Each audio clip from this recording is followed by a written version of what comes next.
West Side, everybody know everybody, right? I got nothing but love in my heart for West Side niggas, nothing but love. Live from Detroit, live from Detroit, live yeah. Pink suits with hats to match, big crocodiles and Cadillacs. You looking for the fattest sacks? This is where it's at. Windows tinted, seats fully reclined. Keep the hands on the burner, cause niggas know that it's money on their mind. Yo, what up, though? It's your man Jay Johnson, aka the tinfoil hat titan, aka the conspiracy realist, aka the technology snob, Steve Jobs Jr. Don't text me with your green bubbles, aka I only debate my equals, everybody else I teach. Also known as Juice, because all the hoes say J.U. Ice, Young Caesar, because you know you can't roam without me. Mr. If you don't like me, fight me. I got kicked out of Noah's Ark because they couldn't find another animal just like me. AKA the West Side T'Challa, the new leader of Wakanda. Don't debate me, debate your mama. AKA Jay Johnson, the crowd favorite. I toot my own horn because it sounds like Miles Davis. AKA if you catch me in a room with lions, Simba's dying. Come back 15 minutes later, I'll have dinner frying. I am the best there is, the best there was, and the best there ever will be for the next 9 years. Bitch. What up, though? And it's your man Dame Going Wild, the West Side Landlord, the Pride of PA, High Chief Dame Don't Fuck Around, the liquor store legend, the corner store conquistador, your mama's favorite Dame, and the David Ruffin of the Shop Talk Podcast, because you know who the fuck they came to see. Not you, Otis. It's no better than these 4 letters. Thank God for Dame. And if you speak it on Dame, you better say it nice. And if you don't put the boss in front, then bitch, you not saying it right. It's the Honorable Judge Boss Dame and this bitch. All rise. I am a motherfucking black belt, and it's time for the Kumite. Put some ass on it. Put some ass on it. Put a little tuna on that motherfucker. You feel me? Put a little tuna. No, this is a little bit of ass on it. You put a little tuna on that motherfucker. You don't know the lingo. Hey, man. Yo, welcome back. Shop Talk Podcast, episode 478 on you hoes. On you hoes, man. 9 years. Y'all see the fucking title, man. You saw the title. You saw it pop up on your goddamn screen. 9 fucking years of Shop Talk Podcast. And I just want you to know, I don't normally do this. You feel me?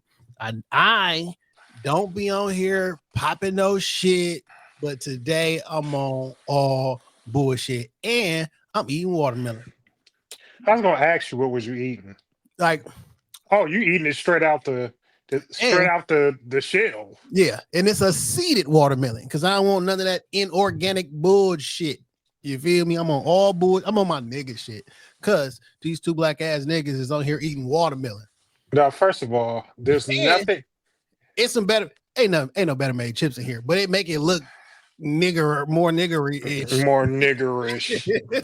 There's nothing you can tell me about a watermelon.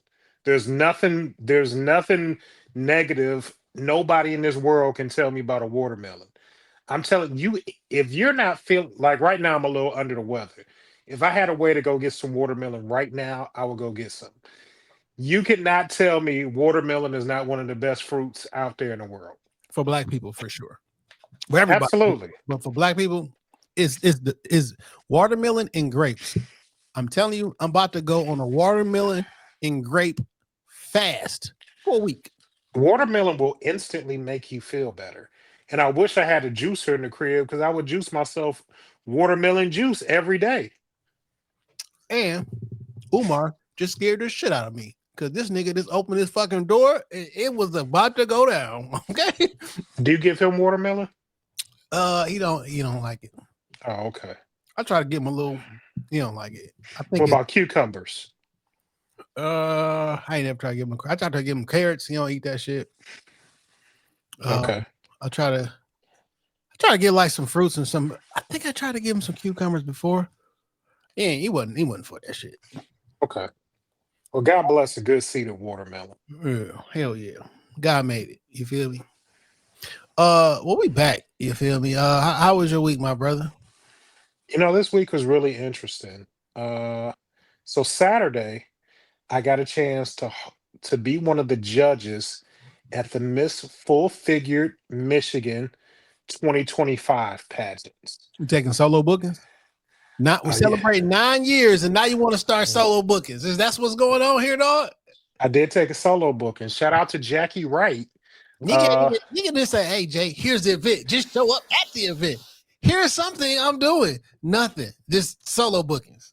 I did just go by myself, just how you be working on Sundays and have never invited me, knowing that I can rap, knowing I'm that I not can rapping, rap. nigga. Are you holding the camera, nigga? Are you editing? I want to get on the song. I don't control that part. Now I may have to drop a diss record, and he one of the homies. Just because I don't rap, don't mean I can't rap. And if you ever drop a diss rap track against me, just know that there is a not like us in the ether in the tuck for you. Maybe for your whole little crew that you be working on Sundays with. Sound You just like never hate. know. Get that hate up out your heart. That hate up out your heart. But I You know did get a what? chance. You know what? I'm gonna let you rock because I'm gonna remember something because we're gonna be remembering on this 9-year anniversary. So I probably got a couple hater moments in the last 9 years, maybe one. there's one But of them that. okay. But I did get a chance to be a judge at the Miss Full Figure Michigan beauty pageant. Shout out to Jackie Wright, who's done some work with us before. We work with her on the Give Back to the D campaign, Mm-hmm. and she thought enough of me to ask me to come out and be a judge. Now, Jackie is a former winner of this same pageant. And let me tell you something, man. For me, maybe sometimes I just downplay shit because, I just don't fucking know. But this pageant shit, oh, it's serious. And it's big business. It's serious as fuck. And these young ladies that were part of this pageant, they put a lot of work into number one, their look. Yeah. Uh, there were speeches or Yeah. you know, Run around the order of show. How did it kick off? I want to know. so order a show pretty much the young lady that's over the pageant here in Michigan, and I don't have the pamphlet in front of me. She was mistress of ceremonies and kind of kicked it off. There were like four different categories: swimwear, evening wear, everyday wear, and I want to say informal wear. And then there was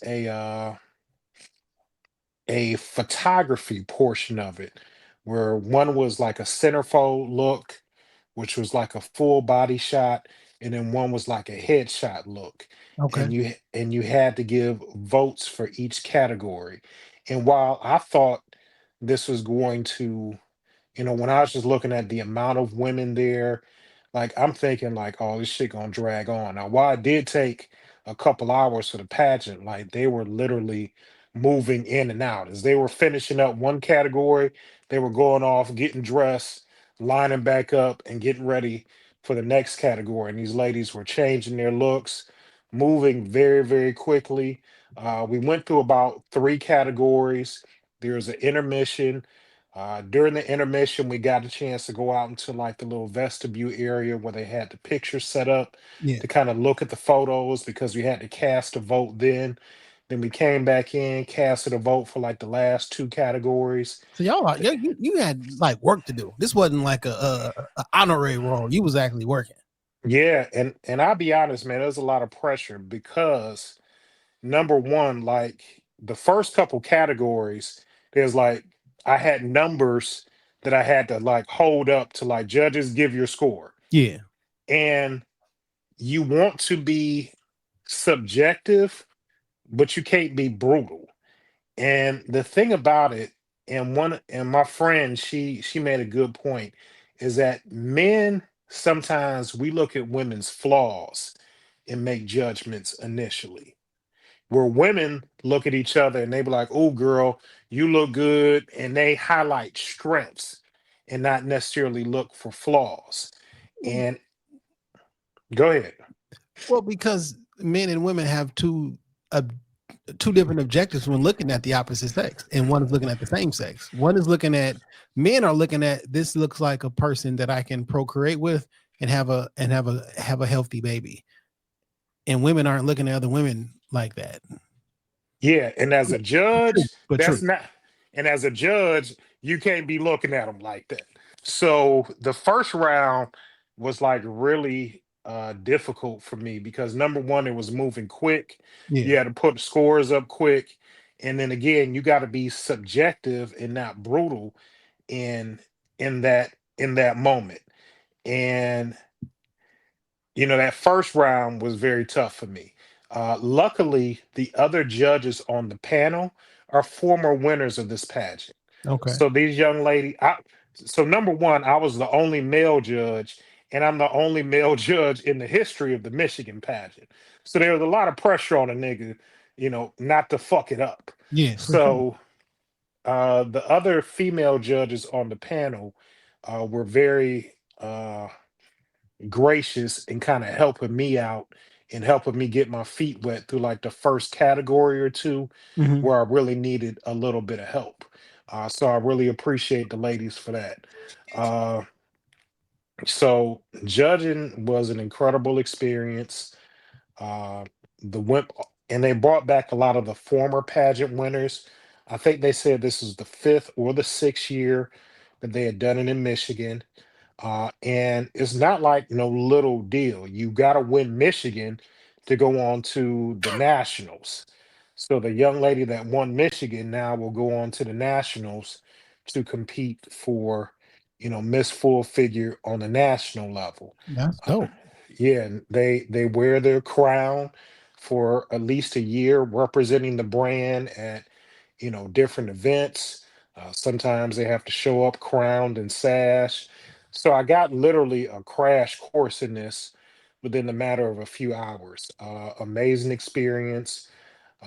They asked would I come out again, and I said, if you invite me out again, I'm definitely gonna come.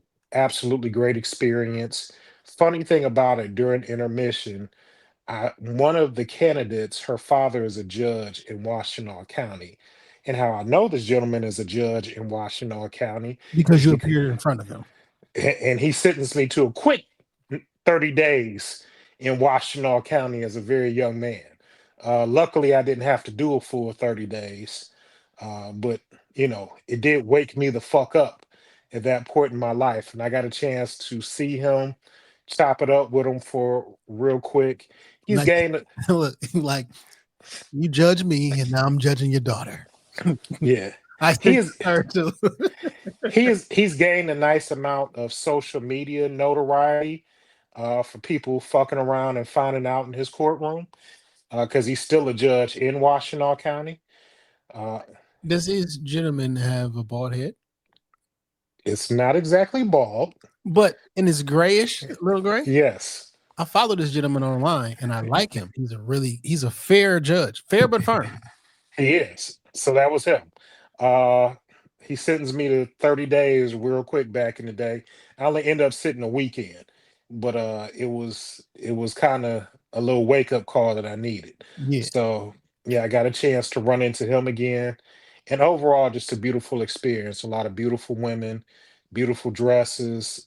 Their families came out to support. And you got young ladies like traveling from other states competing for certain things because it wasn't just the Miss Michigan title. It was another at-large title that a young lady had like traveled from Illinois to compete for as well. So, people putting a lot of time and effort and money into this, and it's just a beautiful ordeal. Beauty is one of those things that's on the spectrum. It's just not linear. And I'm so glad to be a part of it. And if they ask me out again, I'm gonna come out and represent again, and I'll be, better equipped to be a better judge next time. Hmm. Yeah, man, that's So extremely dope. I'm glad you were invited to do that as well. Uh, thanks. it's- if, So it- that if it's a win for you, it's a win for me and Shop Talk Podcast. So So I got a chance to get up and speak for a little bit, and I definitely mentioned the brand and people coming up to me asking me about the show. A few of the ladies that had been former winners asking about the show because one young lady that we exchanged information, she's an actress, a host. She had won the pageant, I think, like 2 years ago. She was asking about getting on, so we exchanged information. So hopefully we can make that happen Yeah. real soon. And then on Monday, man, I saw my baby girl. She promoted to so her school goes up to sixth grade, and she got to go somewhere else for seventh and eighth. So she promoted uh to seventh grade, and man, it was bittersweet because like all my babies are. I got three out of high school. That's a My good baby thing. girl going to middle school. It's just sweet. It shouldn't be bitter at all. It's just sweet. This is life, man. You It probably is. imagine them as full function adults in their careers with families. It's just one of those rungs to get to that, man. It's crazy because on one aspect, I remember just the sweet little babies that I had, the little kids that I had. You know what I'm saying? Yeah, And now, yes, I'm looking at them as fully, well, I don't want to say fully functioning adults, but young adults trying to figure out life. And it's crazy because sometimes I don't feel like I had enough time with them as small kids. I feel like that time just flew by, but this is what life is supposed to be. They're supposed to grow up. yeah. They're supposed to become adults and start families of their own, and the circle of life continues. And sometimes when I see them grow up, man, there's a piece of me to be like, man, I can't believe that we're here. And then I'd be like, man, I wish I could do it all over again. I wish I could have more kids. Hey, man, that's That's just sugar dilly more power to willy. you. You feel me? I mean, you know what? You should have another one because whenever I pop up on, they're gonna need another kid their age. I got you.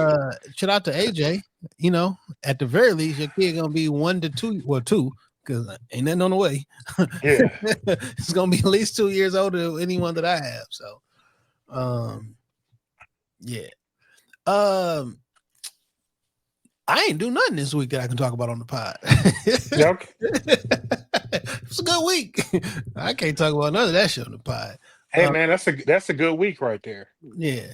Because sometimes the best experiences be the ones that just gotta. Hey man, that's a good memory right there. I feel like I feel like God tested me right now, though. I mean, if I'm being perfectly honest, I feel like God tested me right now, and I do not know how well I'm doing on the test. So that Testing you in what area? Can you talk about the area? nope. Okay, I feel fair like enough. I'm being tested, and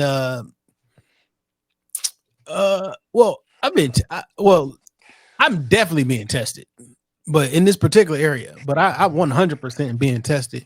I do have things, unfortunately, I can talk about on the pod this week. Lost 2 more family members.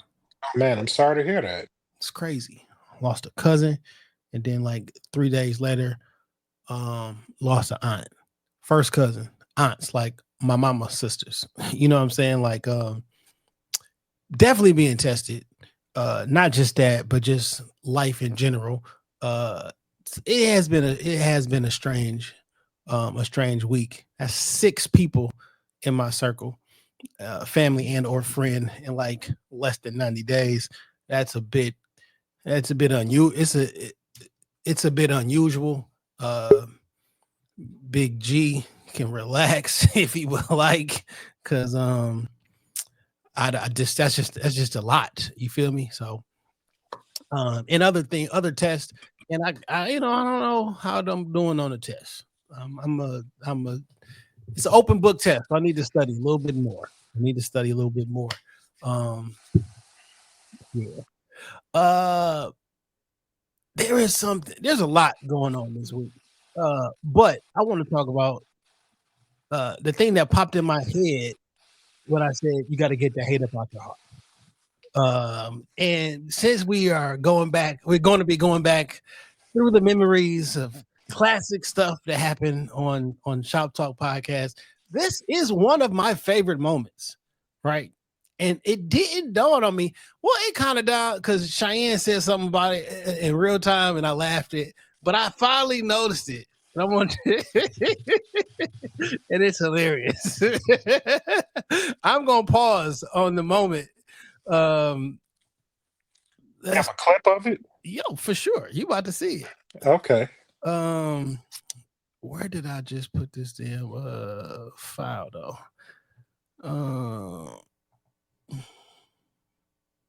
Oh, boom. There you go. Let me name it something that I can remember. Boom. All right, we about to share this. So video listeners or video watchers, if you watch it on Spotify and I don't feel like I'm walking into a setup. if you watch But it, I said it. I mean, this is about a 4-minute clip. So you know what I'm saying? But if you watch it on Spotify or you watch it on YouTube, you can get to see it. Listen, how about this? I want you to do the Llama Llama Red Pajama. Give me a song. What's your favorite beat? Give me some Wu-Tang. Triumph? Nah, I don't know if I can do it to Triumph. Or some Big. Okay.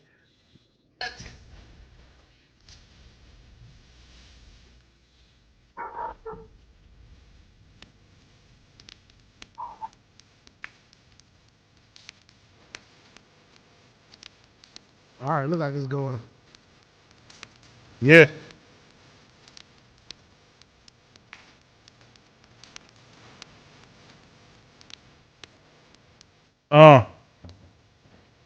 Llama Llama, Red Pajama. Reads the story to who? His mama. Mama kisses, baby hair. Mama Llama goes all the way down the stairs. Llama Llama, Red Pajama. Feels, oh, Yeah, keep going. long. What is mama? Okay, so baby mama wants a drink. What's his mama to think? She goes to the kitchen sink. I'm talking llama llama, red pajama, calls down to who? His mama. Mama says should be up soon, be up soon. Baby llama hums a tune, llama llama, red pajama, waiting, waiting. What he's waiting for is mama. Mama isn't coming yet, Baby llama starts to fret. Mama, red pajama, whispers softly to his mama. Mama, what you doing? Cause he hear the phone. Mama starts to moan. Hey mama, what you doing? I play with my mama going home. Yeah. Llama Red Pajama. All right, dog. Give me your beat, dog. What should I go? Tupac. Oh, Tupac. Oh, okay. All right. Or Nas. Okay. That's more. What was it? What the one you said before earlier today? New York State of Mind. All right, fuck. We gonna fuck with this. Come on, Jay. Llama llama, red pajama. I'm pausing it. This is real time, Jay. At this particular point, Dame is all in. He just took a sip of the red cup. He's telling me to go. Everything is fine. This is previous Jay.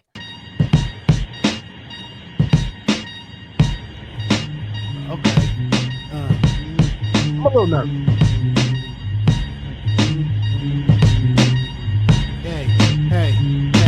Hey. Llama, red pajama. Reads the stories with who? Read a story with his mama. Mama kiss. This look right here is starting to get there. You're looking like, this nigga starting off a little bit too good. This look right here, okay, but it's still all good. Baby hair, mama llama goes downstairs. Llama, red pajama, feels alone with who? Without his mama. Baby llama, I want a drink, mama, at the kitchen sink. The kitchen sink, I'm talking. Llama, red pajama, calls downstairs to his mama. The mama llama, mama says she be up soon, baby llama hums a tune, llama, red pajama, waiting, what's he waiting for? Waiting for the mama. That face, is that face, is that? There's no hate in that face. There's no hate in that face. He's looking into the thing like, yeah, this wasn't a good idea. Like He was kidding. I haven't listened to this in a few years, nor have I seen the video. Like, you was killing it though. I can't even take that away. it was cool. I was nervous though. You feel me? We gonna wrap this shit up in a second. Llama isn't coming yet. Baby llama, start to fret, start to fret, start to fret. Llama, red pajama, whimper softly for what's mama. What you doing? Cause I hear you on the phone. Baby llama, start to moan. What's going on? I don't like this tone because mama, baby llama, got some baby mama drama for the mama and the daddy. I was like, I knew New York State of Mind would fit. I knew New York. Dane came back around towards the end, but there was hate. There was hate. One thing I do want to point out that we both did here is that, and niggas that freestyle or rap over other niggas beats, you can always kind of get caught into kind of trying to mimic the initial flow. Yeah, you know what I'm saying? Like that's like the groove in the pocket, because no matter how I was trying to rhyme over kick in the door, like Big gave me the blueprint, and I was for sure. like, even though it was llama red pajama, I was sort of like following that same flow pattern. Same with you with New York State of Mind. Like, what's so funny though? Because when I said I was nervous, because when the beat first came on in the real song, he'd be like, straight off the fucking shit, he be talking shit, and I was about to, but then I was like, I don't know what I'm about to say, so I just shut the fuck up and waited until that beat came around again. I'm like, I don't know what to say, so I was gonna fuck it up, so I started. But like, shout out to the Cruise Show, Power 105, and out in LA. No, Power One, it's 105 right out in LA, right? I think so, yeah. They get all the rappers to go up there, and they all read the exact same book, but they do it over their beat and their flow pattern, their cadence. So that's why I did the not well. Initially, you told me to do Tupac, and it was and I was thinking like, I don't know how to rap this like Tupac. You know what I'm saying? Yeah. And that cadence, but the Nas that New York State of Mind cadence was more familiar. So when you said Nas, I'm like, oh hell yeah. That because the clip was edited up from a longer joint. Wonder if you could have did it over Two of America's Most Wanted. Well, see, we're not gonna do it this week, but that's some shit we can do. I mean, that shit is fun. You feel me? I can't steal that as like a thing that guests do, because that's already that's their show. But that shit is fun and that is great. And I would love to hear some of these artists rap over that shit with Llama Red Pajama over their beats. Can you hear? I would love to hear Vezo over Money Phone with that shit. You know what I'm saying? And that, like Mama Llama, you know what I'm saying? I would love. I can hear that. I can hear that. Yeah, but it takes some skill, and sometimes it just. I enjoyed that because specifically it proves that it damn near don't matter what you rapping about. The beat and the swag can change that. I heard LMA sing over that shit. They sung Llama. I heard what's the Mexican, the dirty Mexican or something? Something Mexican OT? Mexican OT. I said the dirty Mexican. God. You did. You did. But I knew exactly who you was talking about. Mexican OT. I heard him like it's the exact same words, but everybody does it differently. I seen Ice Cube do it. Everybody. Do you know what Mexican OT stands for? Mexican, no. Out of Texas. Oh, okay. Cause you remember that white girl that kind of burst onto the scene, and she was Bobby something, and she had like a real funny kind of unique interview style. Like we didn't know if she was trolling people at first. Yeah. She had Mexican OT on there, and she was asking like, "Well, what does your name mean?" And that nigga kind of cut into it like, "Bitch, you don't do no research. It's Mexican out of Texas." Yeah. And she was like looking real embarrassed. Like, no, nigga, I don't. First and foremost, better be careful about that N-word, young lady. There is some basic shit. One, I'm not inviting total strangers on here, so I need to know something about you. But I'm not trying to do a research project on you to have you on the pod, because I'm actually trying to get to know you on the pod. It's fake when I know the answer to the question and ask you to, like, it don't come off as genuine to me.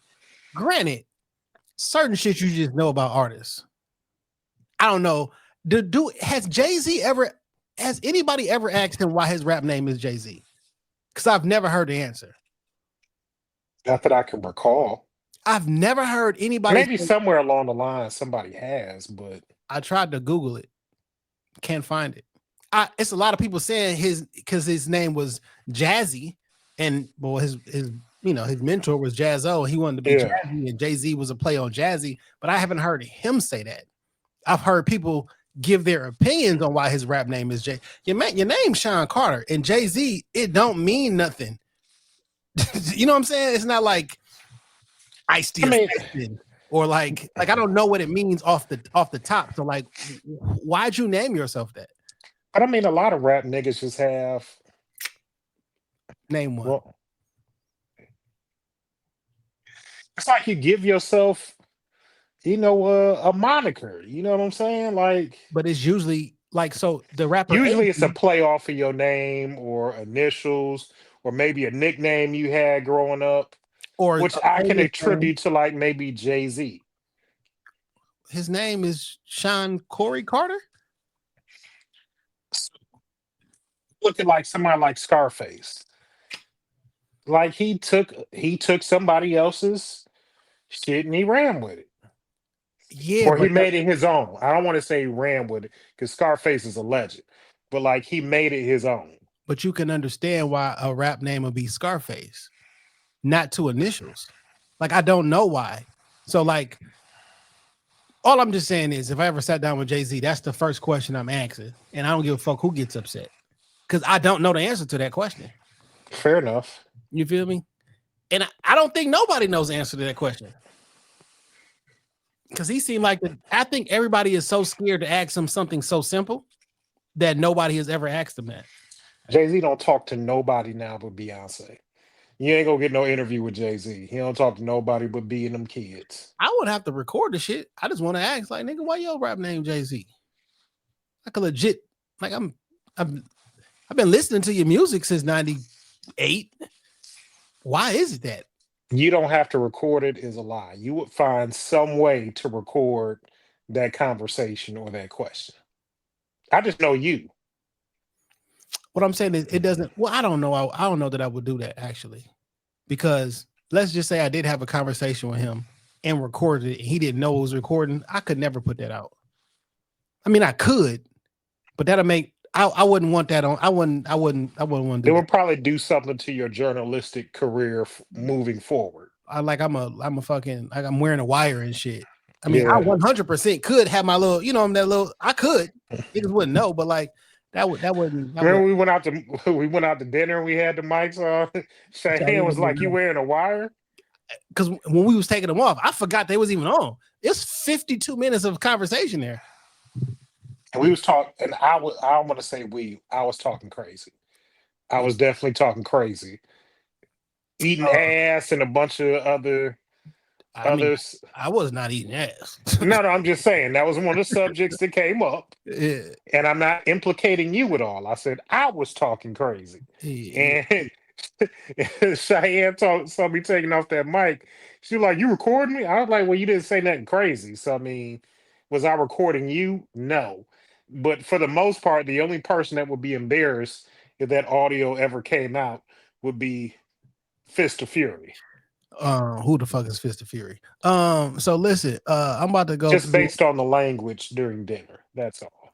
Now I'm just making fun of you because no one has ever referred to you as Fist of Fury. I want to go to this here.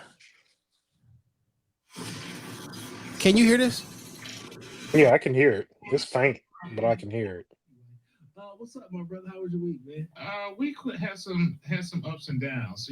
So I've been talking about all my health shit. Like there have been talks of like open heart surgery, and I'm just like kind of not with the shit because how they got to do it. But I seen like 2 different cardiologists this week, and both these niggas, one of them was like, "Nah, you probably don't need the shit," and the other one was like, "Well, yeah, I think you need it," but that's also the doctor that worked with the surgeon, and I don't really like fucking with.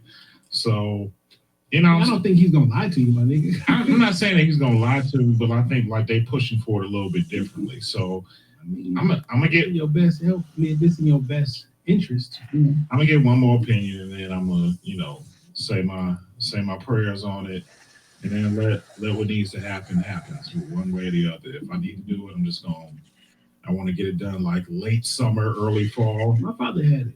He had a heart attack. Yeah. He definitely had it. He was down for a bit afterwards, a lot tired, but he bounced back. Yes, I mean, and I'm thankful that I'm young enough to still kind of do these things. Because if I was, you said he was in his 40s, yeah, so 40, 41, something like that. So I mean, if I was like, I don't want something like a heart attack or some shit to happen to me. So I want to stay in front of it. So I'm gonna figure it out. If I gotta do it, I just want to hurry up and get it done. But I do want to enjoy my summer. And no, you want to enjoy the rest of your life. Fuck that summer. I need you. You need to have 48 more summers. Okay, you're right. You're right. Damn, I didn't want to look at it like that, but this summer, nigga, I won't. But you're right. I mean, I do want to live to see next summer and the summer after that. Yeah, so fuck, I guess I should just go ahead and do it when they tell me I need to do the shit. Fuck. Thanks, Jason. I love that clip. You feel me? And here you are. You feel me? It's the crazy thing about it is that like I got to follow up with my cardiologist actually coming up within a few weeks to finally put a button on that thing. It's been years of testing. I've had a couple different procedures, biopsies. See, this last year is when I had a biopsy and they took a piece of my heart off so they could view it and process it and make sure that I was strong enough where I can try and get on the kidney transplant list. Yeah. I look back at that stuff, man, and I thank God that I'm still here. Um, one of the things that I thought about throughout, us making it to this 9-year juncture is how close to death I came during these last 9 years. Where it could have gone easily the other way. I'm always reminded that God is great. God is great. Yeah. And no matter what I go through, I always keep that as a reminder. And I'm always reminded that like God is also gives me mercy every day because there's no rhyme or reason why, when I first got sick, he didn't choose to call me home. Ain't no rhyme or reason behind that because, Well. I can't say that there's no rhyme or reason. You don't know his reason. and that's what I and that's what I was about to go into because he doesn't think like we think. His will is not, his will is his will. It doesn't necessarily mean that, my thought process lines up with his, but God has a much greater plan and I'm so thankful.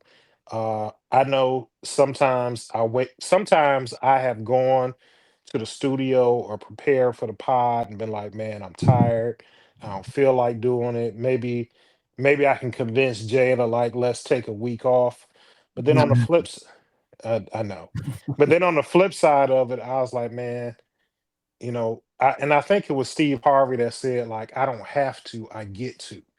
And to get to see another Friday, to get in front of the mic, to get to speak my truth, get to speak my thoughts and opinions, it's truly a blessing because nobody got to listen to it. People get to listen to us. Not Nobody probably Inky Johnson. yeah. And it's a blessing. And when I think about times like that, even now, like I'm not 100% out the water, but like be going through it and going through some of the shit that I've gone through in the last 9 years, man, God is great. I done potted from the hospital bed, Yeah. the meter beeping in the background. You know, I done potted. I remember being on the pod and like being in a hospital room and wanting to call y'all back.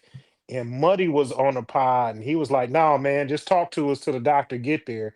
And it was like a good hour until the doctor came back and just having that moment with y'all, man. So, I'm fortunate to be able to listen to moments like that because it shows I'm a true living testament that God is great, the power of the Lord and what he's able to do, and him just keeping me and keeping me a part of this show and just keeping me alive, man. And really just the support of the people over the last 9 years. Man. We did the juicing for Dame. where people really got behind me and was juicing and, propping my man Verge, helping to prop my man Verge business up. People were donating juices to me.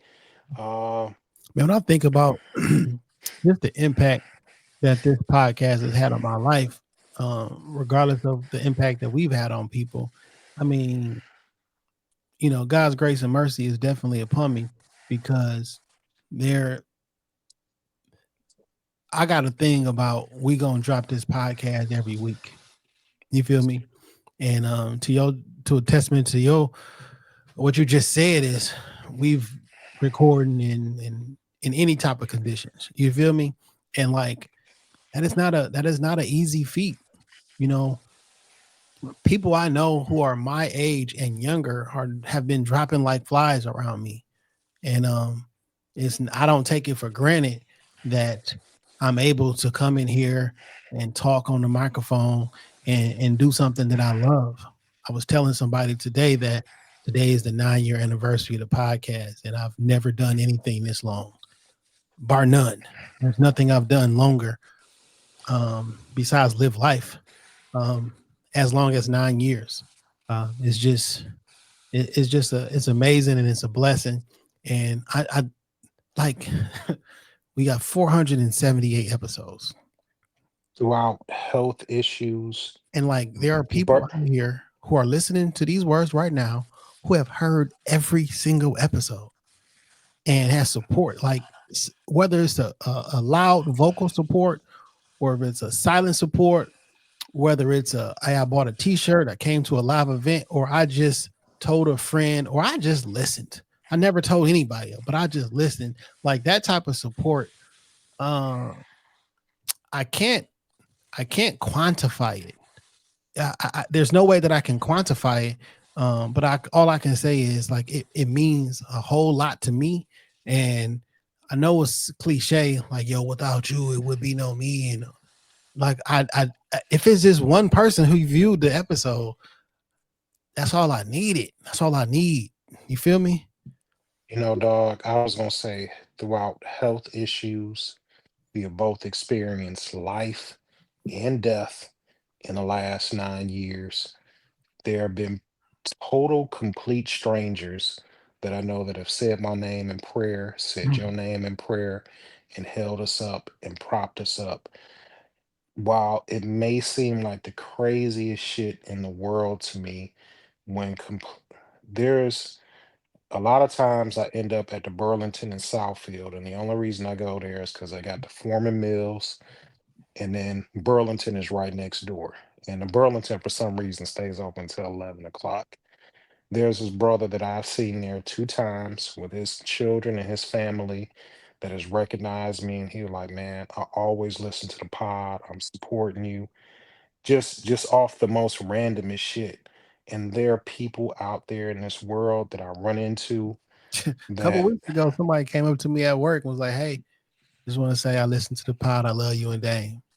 I'm like, "Oh shit! Hey, thank you." And it means the world to me. it's the most humbling experience because at the end of the day, God has blessed us with this amazing platform where we've met on this journey, we've met some amazing people.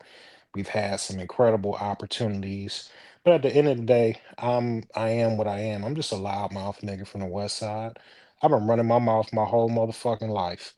You know what I'm saying? And just to be put in a space where my voice has transcended to the point where just people care and they want to listen, man, I'm extremely humbled by it. And I probably got a little. I ain't even gonna front, man. Just like thinking of some of that stuff made me a little misty eyed. Yeah, Cause like, you know, throughout it all, I didn't survive. We are in a place that I never thought we'd be in. And the pod has changed and grown and morphed depending on, what the climate has dictated, depending on what our lives independently have dictated and what we felt was best for business. And to still be here throughout that all, man, God is great. very much. God is great, and it's truly amazing. And you never know what His plan is for your life.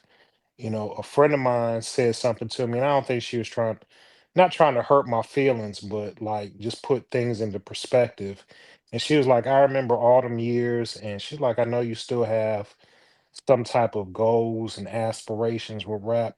But she's like, the pod and put you in front of people's ears that probably would have never listened to the It would have been harder for these people to hear the music than it is for you to speak to them. Yep. And you speaking to them may have opened up a door for more people to listen to the music whenever you decide to put that out. And that's real. Yeah. That's real. I remember, so I'm gonna share a story with you about Shop Talk that you probably have never heard me speak of. When we first started this, we both had girlfriends, Mm-hmm. and I was dealing with this young lady, and like the pod was like still very much so in its infancy. And she was like, "Well, Jay, I had a little background on the radio, so I was more familiar with talking on the mic. And when we first started, I mean, we were stumbling through it because we didn't know shit. And she was like, what if you break off and just do your own thing?" And I'm like, then it's not shop talk. Like, then it's not like that's, I was like, what's going to make this work is Jay and Dame. Now if I want to do my own thing, yeah, I do Dame. I've done Dame After Dark, the Sodom and Gomorrah podcast. But what makes this work is the the Balance. creative, yeah, the creative balance between you and I. I can't do what you and Ant do. You know what I'm saying? You can put me and Ant on a mic together and we're gonna give you something, but it's not gonna be this week in Something good, culture. more than likely. Yeah, it'll probably be good, but it's not gonna be this week in culture. Yeah, for You know sure. what I'm saying? I can't do what you and Ant do. So I Me and mean, Ed can't get on here and do shop talk because it yeah, would not sound like shop talk. It would sound like like this week in culture yeah. 2.0. You know what I'm saying? So it's what makes it work is J and Dame. And when I think about, well, I ain't gonna speak on that relationship. God bless her. I hope she's doing well in life and all the nice things you should say about a woman. But here we are. This podcast lasted longer than that fuck ass relationship. Man, I want to play some more You done had 4 different houses since we've been recording. I've only You had done lived in 4 different spots since we've been recording. so what's interesting is I used to move every single year. Like for a long time. I moved every year. After that lease was up and they raised the rent. Oh, you niggas didn't put no new carpet in here. You ain't putting new nothing. I'm going somewhere else and get that. And I did that for a long time until I moved into like 2009, 2010. I stayed in Royal Oak for like 3 years. Then I got a different job and I moved to Warren. And then when I moved back, so me and a young lady was living together. Only reason we left that one apartment because when the U.S. Marshals came to our house and You had that thing about the hallway.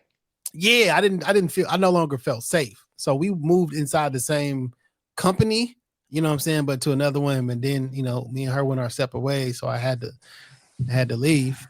I stayed at that crib. I stayed on 6 Mile for a good 3.5 years, 3 years. Yeah, you was on 6 Mile for a minute. And I've been here since 2020. You know what I'm saying? And until they put me out, I ain't going nowhere. Until they put my shit on the front, on the front lawn, and the Man, market gonna get me. as long as I come up with the mortgage, I'm gonna be in this bitch. Man, yeah, dog. But for a minute, I was every year. I got so many addresses. I don't know why background checks take so long to come back because I've lived I lived a little piece of everywhere. Yeah. I do want to play some other clips or memories and whatever you want to call it. Let me set this one up. Are they gonna flag our own shit later? No, you can't flag my own shit. So this is I like this clip too. It did good numbers on TikTok and everything. This is about have you ever been heartbroken? You remember this conversation? I don't, but let's walk it down. I don't think what I'm about to say is true. Okay. But a lot of people think it's true. So if women think that all men cheat, right? Mm-hmm. Why they be getting mad when niggas cheat? because it seems like it's some genetic shit. If every one of them does it, why would you continue to get mad at something that all of them do? If you one of the people that think all men cheat, right? Because I don't think.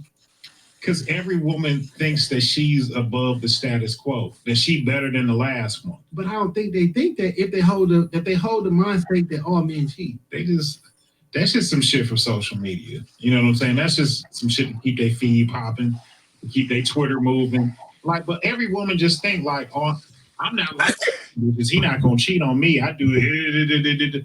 Ah, bitch, I cheat on you today. I cheat on you right now. I don't know, man. You'll be cheating. Okay. Well, you're single, but I'm just saying. I just don't think no woman is above getting cheated on. I don't care how good you is. No person. Yeah, facts. Like, here's the question. Yeah. Niggas be crushed when they find out they queen. Ooh. They get busted it open by Tyrone on Thursdays. You know, the nigga from Chipotle digging your bitch out like, jeez. Yeah, it's a blow to the ego. But it happens. It happens. I guess it means if you care about the girl. You ever been cheated on? I don't know. Oh. I think so, but I'm not sure. I got a story about cheating. I'll never tell it on this show. I'll tell it to you. But it's hilarious. And it's with somebody that we know. But I mean, who knows, man? The game is the game. Every woman I ever dated or been involved with that broke my heart or did some dating shit to me that I looked like. So you looked at them different? Yeah, 100%. Okay. Every single one of them. That's horrible, right? Because people will always disappoint you. Yeah. Now, whose fault is that? Is that my fault or is it that they fault?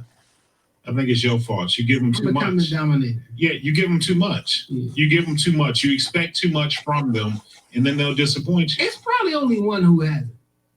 Who I ain't necessarily been like, oh, this dirty, you know? Yeah. Or like, it's probably one that like, I really can't say for sure that. Have you ever been heartbroken though, Jay? We're not like can't eat, you know, yeah. Okay. Hell fucking yeah. What's her name? Which one? At least 3 or 4 times. It's like, damn. Ain't that the worst feeling in the world, though? You know, you question yourself, like, you know what I mean? I'm a pretty attractive looking guy. You know what I'm saying? But that shit is a blow to the ego. It just hurt your feelings. You know what I'm saying? Ego or not, that shit just hurt your feelings. It do. Man, I'm trying to think, like, I do remember the last time, like, I was heartbroken. I remember the last time I was like super duper heartbroken, but it ended really, really quickly. Like my shock of it ended so quickly because I kind of got like a heads up. You know what I'm saying? So I kind of got a chance to like prepare. And like I was fucked up for a day and a half or so, but then I was like, you know what? I can get over shit. Like I can get over things really quick. I may not like forgive you, or like I'm not about to hold this thing, but like I can pretty much like, all right, it didn't work, and like I just move on. Or this is probably a terrible trait, but like I remember the last time I got my heart broken. Shout out to her for like, you know, doing the shit. Yeah. But like for me, I need to fuck somebody else to get over that shit. That's probably not healthy. But like when I'm in that space, like I need the release in order to help me move on. I don't know how I need that to move on. Like that's that happened. Maybe not to move on, but like for me, that's part of my healing. I'm gonna pause that because that's going on long. But I really so listen. There's a couple of reasons why I enjoy this pod. I enjoy this pod because we have fun. You feel me? But also because sometimes we can have a real conversation about real life shit, and which is the purpose of the pod was to try to put a little bit of medicine in the candy. And I know niggas like to act like they all tough and big and bad and fuck these hoes and all the other wild stuff that the bravado that people put up. But if you didn't ever love to care about a woman and things went left, and that shit hurt. And there's no reason to act like your feelings didn't hurt. You probably act the way that you act to other women because your feelings are still hurt, and you will not accept the fact that your feelings are hurt. You know, I don't know the best way to put it, so I'll just be just honest about it.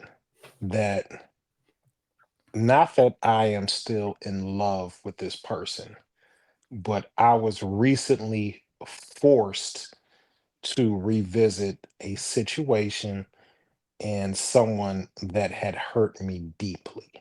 Mm. And in the moment, it took me back to like a I just say like a weak space. Not even a weak space, but just like a vulnerable space. And in a flash of an instance, some of those feelings of hurt like came back. Now, this is a person I haven't dated, and it's been years. That door has been closed for years on both ends. Now, people give me a lot of theories and what they think, and oh, y'all only act like that because no, we act like that because we got beef. Like, I'll. But is it beef because maybe on one side? Because you don't have closure, my nigga. You don't gotta be with the person, and like it's the reason that you go to therapy, my nigga. Like to get over the thing, and you talk about it, and you talk about it with a. I'm using this like with a stranger, but if you talk about it with the person that you went through it with, you actually get the answers, and you walk through it. Now, closure ain't that thing that like if you don't have it, the rest of your life is gonna be blah blah blah, or you have to get it. They responsible for doing. But what I'm telling you is that shit matters. Having that conversation matters. Like when if you and your kid beefing, if y'all never squash that shit, y'all might go along, act like everything good, but you want to have another conversation just to flop. Like, hey, just so we on the same page here. This is why I was really mad. Like, it feels empty until you finish that conversation. And I know you can feel that outside a relationship with like a family member, or maybe a family member, but like a kid or your son or your daughter or whatever. Like, I want to finish this conversation so me and you can clear the air and we can move forward. Like, how does that sound to you? Do I think that we could? Well, first of all, I feel a certain type of way about closure because I really. That's what I'm asking you. Not girl. I'm saying the concept that I just stated. What do you feel about what I just said? Do I feel like closure in some capacity may help? Yes, because Okay. I do feel like on both ends there are things people want to say, but I feel like we could ever have an honest conversation just one on one? I doubt it. Because you Uh, wouldn't be honest? I don't think I'm gonna get honest. I don't think we will both collectively be honest. That's Would just you my be opinion. Could I be? Yes. Yes, You I said, could. I said, would you be? Yeah, I'll be honest. There's been So so much time now, like I don't like with the time that's passed, I don't give no fuck. I'll say whatever. yeah, but you can't say it like whatever. So essentially, if you know that you have the capacity to be honest, to get things out, what you're basically saying is you don't think the other person will be honest. Because if you think they'll be honest with you, most women will be. They'll tell you some shit you don't want to hear. Then it's I'm not trying to convince you to have a I don't know who this person is or what happened, but We'll never I doubt that we'll ever have a conversation. I'm perfectly fine with that. I'm at peace with where it is, but just the thing of me having to deal with them recently came up, and it was almost like a fit of rage. Like bitch, I'll slide you across the floor. You know what I'm saying? But like, where is that coming from? Is it coming is and that's the part that I have to, deal with because unresolved issues, my nigga. That's where it's coming from. It is. I don't know what else to say. Like, I mean, I don't know what else to say neither. I don't have the answer. I'm just saying, no, you like, have the answer. I'm giving you the answer. I don't know. But see, that's the part that I probably need the help getting to. I don't know what the unresolved, well, I probably can pinpoint more or less what the unresolved point is, but do I think we'll ever So I'll say do this. do we need to get there? No, because we just two ships passing in the night. What So what I'll say is this, and it's easier said than done because I may have the answer for you, and then I not be able to facilitate that conversation in my own life. not because I don't think it's needed, it's because I may not have the courage to say what I want unfiltered because of, oh, this is gonna make me look this way or look that way or whatever. And sometimes to different people, you care what other person thinks or what have you, whatever. So just because I said that doesn't make me have this great ability to have this conversation with any and everybody. Because sometimes No, I feel you. I feel you. I don't have the capacity, or I don't think the conversation will happen or whatnot. But I am aware of what needs to happen and what in the past what has happened, and after time, conversations somehow they happen, and it'd be like, oh man, I'm glad that we was able to talk that out, because it's not the conversation. Like I don't want to. We never going back to what it was, but like oh shit, nigga, I always thought you did that because of such and such. You didn't really do that because of that. Oh, that's crazy. You said, I thought you said fuck you. You said fuck me. Like, oh no. Like, Yeah. Anywho. I want to fall in love again, but I don't never want to experience that. Well, I can't say that because I wanted to say I wanted to fall in love again, but I don't never want to experience that heartbreak. But then you got to put yourself out there fully in order to fall again, because there's a chance that the person that you fall in love with will break your heart. It's 99% chance that 99% of your relationships are going to fail. Yeah. So I was explaining that to somebody. I'm like, my nigga, when the relationship is over, that's a good thing. Not because you didn't want it to, but like, so if you got married, if y'all married listeners, married and never divorced listeners, or married listeners who are currently married right now and plan on being with that person, every one of your other relationships besides that one failed. And that's how it's supposed to be. You're supposed to meet the one, and then you be with that one forever, right? All the other ones who wasn't the one, they have to fail. Like there is no other way. Like 99% of your other relationships have to fail, and there's one that worked. Sometimes you're lucky to get two. Death do us part. Your loved one passed away. And God was like, hey, good and faithful servant, let me give you another one. You deserve it. You know what I'm saying? So sometimes you need it. You need it. You feel me? Because everybody, was I talking to you, Charles? You weren't made to be by yourself. Humans. I remember just speaking of love, I remember one of my favorite episodes is when we had your dad on, because he was given so much real life experience. I don't want to call it game, because he was given real chapters of his life on that show. And I remember when he talked about the passing of your mother, and he had come to a point where he said, Lord, I need somebody. I can't be alone. I need somebody. And God was able to bless him with, another wife, another partner. And your dad gave a lot of good advice. If that's an episode I would love to revisit, or I would encourage people to revisit. It was a Father's Day episode, because Father's Day. It's It wasn't. It's my 40th birthday. The 40 ball. Wow. But I would encourage people to go back, excuse me, and listen to that episode. I don't think I ever put the video of that episode on YouTube. You should. Because one thing that I always enjoyed about that was him telling that story. And then, just a sentimental piece. When we was leaving the studio that day, and we always would dap it up in the lobby. Either I was parked up front, you was parked in back, whatever. We was dapping it up in the lobby, and your father pulled me close and gave me a hug.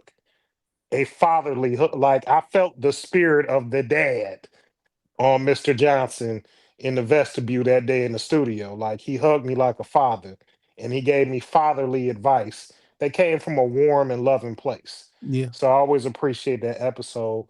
One of my hugest regrets, we had talked about getting both of our fathers on an episode. my pops, expired before we were able to make that happen. But like having your dad there, definitely a top 5 episode for me. Yeah, man, I'm just thinking, man. We started this podcast June 15th of 2016, and my mom was gone November of 2017. And we've been doing this pod for 9 years. She got us to see me started and the whole 9 yards, but like 9 years? That's crazy. You feel me? We had a lot of different ideas and different things, man, that tell God your plans, he'll laugh at you. For real. Like what? Because I always say this was never my plan. I thought I would appease you for a few weeks because you was my boy and it's what you wanted to do. And we could always say we did it. And then you just kept calling. And I was like, okay, then we're going to keep running with this thing. And the funny thing about it is, so I look back at like the relationships I've been in during the pod. Hasn't been a lot, but like I've dated a lot of women in the past 9 years, but haven't been in a lot of relationships. And to tell a woman, like, look, my Friday nights are occupied, it's hard for them to understand the scope of sacrifice that this is going to take because even if I have a girlfriend and I say I'm going to spend time with you on Friday, I'm not done until 10:30, 11 Yeah. every Friday. And it's not to say like ain't nobody cheating on you. We don't run a type of opera. I mean, we have had women, or I've had women in the studio.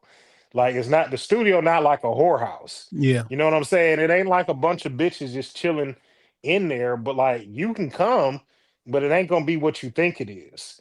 You know what I'm saying? And to explain that to a woman and be like, look, I can give you Saturday, I can give you Sunday, but unless I know some shit in advance, like Fridays are pretty much like tattooed on my calendar. Man, them first, I don't know, 3-4 years, I was working midnights. My only off days was Friday and Saturdays. You know what I'm saying? Like, Yeah. so you got one day to catch me. You got me Saturday. Other than that, every night I'm at work. You feel me? Every night. You know what I'm saying? Catch me during the daytime or whatever, but like I'm at work, and it's been a labor of love. When I tell you it's been sacrifice, and the studio been closed. It's June now. I closed it in June of 2024. So it's been closed a year. You feel me? And I'm starting to like live life again. But like doing the pod with S, you know what I'm saying? Recording This Week in Culture 2, sometimes 3 times a week, and still doing Shop Talk and doing the studio shit. Like, I'm sorry, I don't got the time. You feel me? I just don't. And I've been at this so long. It's like, well, I ain't come this far just to give up. So I'm gonna stick with it. I would joke with people because when you DM the Shop Talk podcast page, you either talking to me or Jay. Like it ain't no third party. It's one of the two of us. And I remember this young lady that I knew. She was like, "Well, I'm booking. Who I'm gonna get?" I said, "You gonna get me or Jason? 95% of the time, you gonna get Jason. Now, if you request me or if you want me, then fine, I'll be there. Yeah. But like, you gonna get me or Jay. That's it. No other options. And 95% of the time, you gonna get me. I mean, you gonna get Jay. So, But it's been, I mean, I enjoy the pod. I enjoy podding. You feel me? I really do. And I want to talk about some shit. I went to a. Let me know if I don't know how to say this without it being offensive to some. And I'm asking questions genuinely. I went to a 5th grade graduation this year. I mean, this week. That's something okay. about. I was at a ceremony. I won't call it a graduation, to whatever it is. A promotion, a Yeah. promotional ceremony. Now, I remember having these at Dixon Elementary. And every year, I mean, my parents would be there and in the auditorium. You know what I'm saying? Do these schools have auditoriums still? Yeah, they do. We in the auditorium. I go on stage. I get all my awards because there was always a tons of awards. You feel me? Citizenship, good attendance. Yeah, I don't miss a day. I don't call off work. I did not go to school. That's just citizenship, awards, smarts, track, everything. And when I think back, it had to be a special moment or a special occasion because my mom and my dad were there, and it's during school hours. And as an adult this week, I'm thinking like, well, they don't not be at work. My mother only was able to make it to one track meet for me during high school. You feel me? My dad never came. I don't think he came. Maybe he came to one, but they were working. They were working. But I used to run track at AAU, by the way. I used to run for a team called Swift. We used to run up at UOD, Jay's DeWitt or whatever it's called, right? And my dad used to take me to practice. I'm like, so he'll make do, right? But they weren't at all my track meets or anything like that because they was working. I never felt like, oh man, you guys don't never come. None of that shit never crossed my mind because it never came from a feeling of like neglect, right? Yeah. When I remember back from 5th grade, 6th grade, and all the other good stuff, I do remember them always being at the celebration and they work clothes, whatever. So I understand that this has always been a thing, and parents have always packed the auditorium or whatever. It feels different now. And I don't know if I'm just tripping or maybe the parents of the children are different now. It feels different now. And it's a lot. This 5th grade graduation was a lot. You got kids in cardies, you got some in suits, some of them in like it's just a lot. And I don't know how to explain the emotion because it's not anger, it's not disgust. I just be looking like, some of this just feels because like I expect my kid to go from the 4th grade to the 5th grade. Right. You know what I'm saying? Like this not like or 5th to 6th. 4th to 5th, 5th to 6th, 6th to 7th. Like I expect you not to fail, right? So like the idea that like this sounds worse than I mean. I swear to God, I don't mean it this way. This momentous occasion and they're screaming at the top of their lungs like your baby just graduated high school and or college.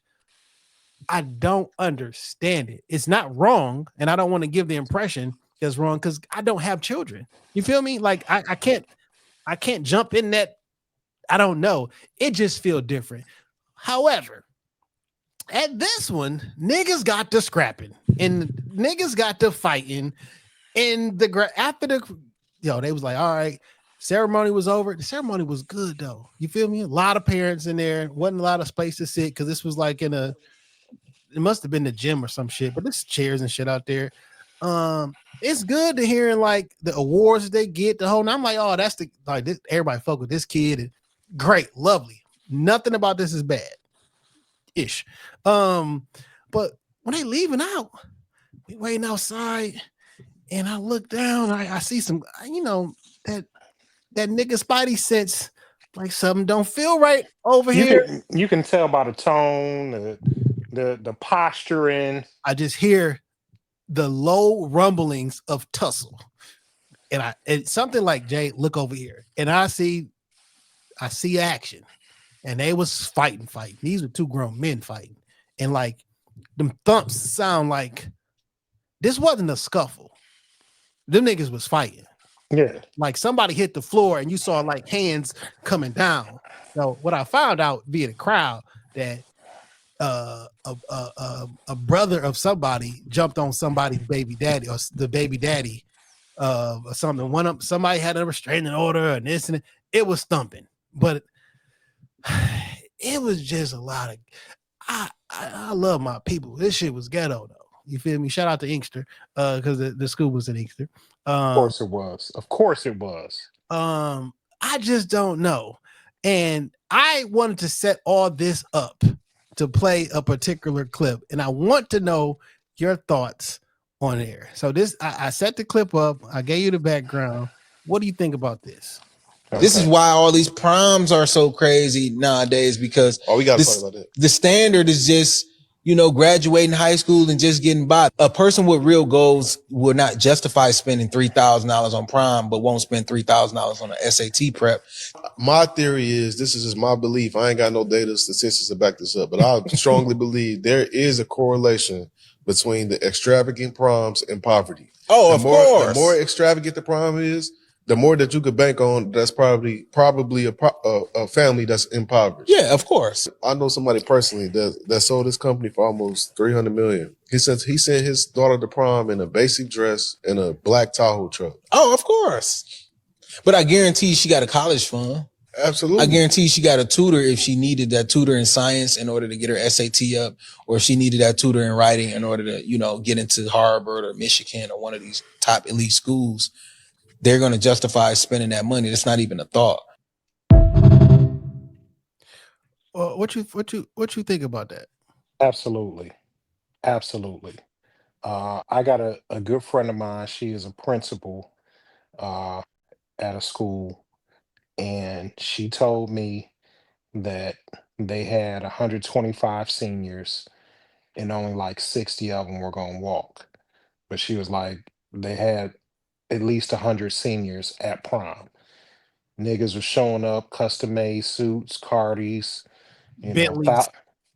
Yeah, the kids, so now the new thing for the kids is that they pull up to the school first and get pictures. You do your prom send off with your respective family, then they pull up to the school and get pictures. And she was like, as an administrator, they got to have somebody at the school because to make sure shit don't jump off. She like, they pulling up in Lambos, Range Rover trucks. When they shot up the King prom send off thingamajiggy, the video, like, it was legitimate Lambos and Corvettes and all type of expensive vehicles out there. What is that that venue next door to the block? We seen Royce the 5'9" perform there.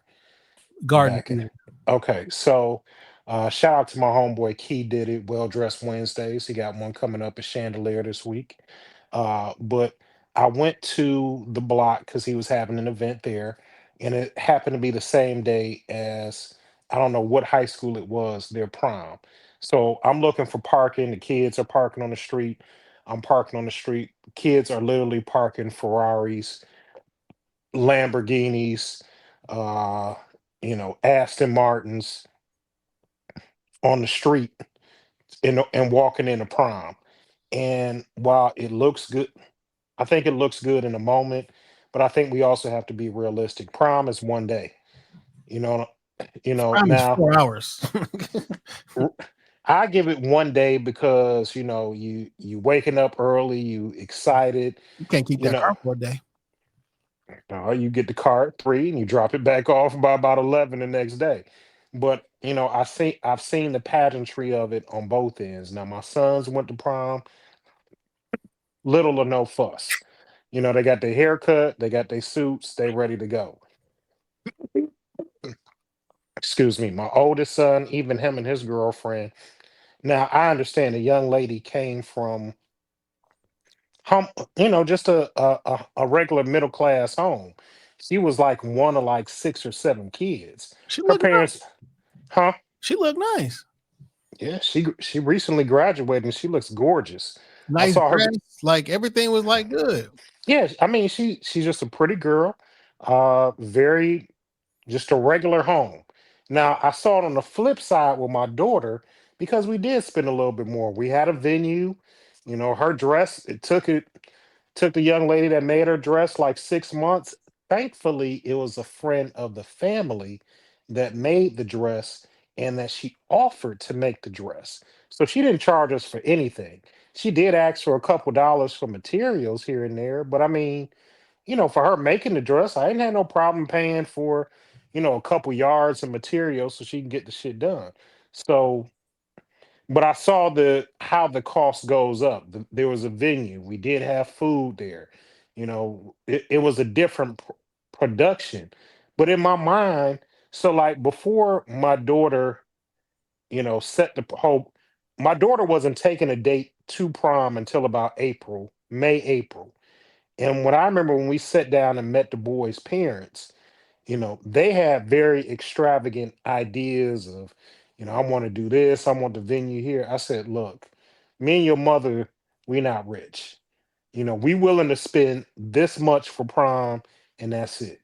They If you put up can't a get, bet, didn't he? What was they? they took a Camaro. Okay, yeah. Yeah, they took a Camaro. Now prior to the Camaro, they were supposed to take an AMG, but like the guy canceled Yeah, I the remember. AMG shit like a day or two before. So the Camaro was like the consolation prize. But I told her, I was like, I'm not paying for no fucking AMG. Like, I'm not kicking in for the rental car. So I mean, y'all can rent a Lincoln Continental for as far as I'm concerned. I'm not kicking in an exorbitant amount so y'all can literally pull up the car, sit outside all night.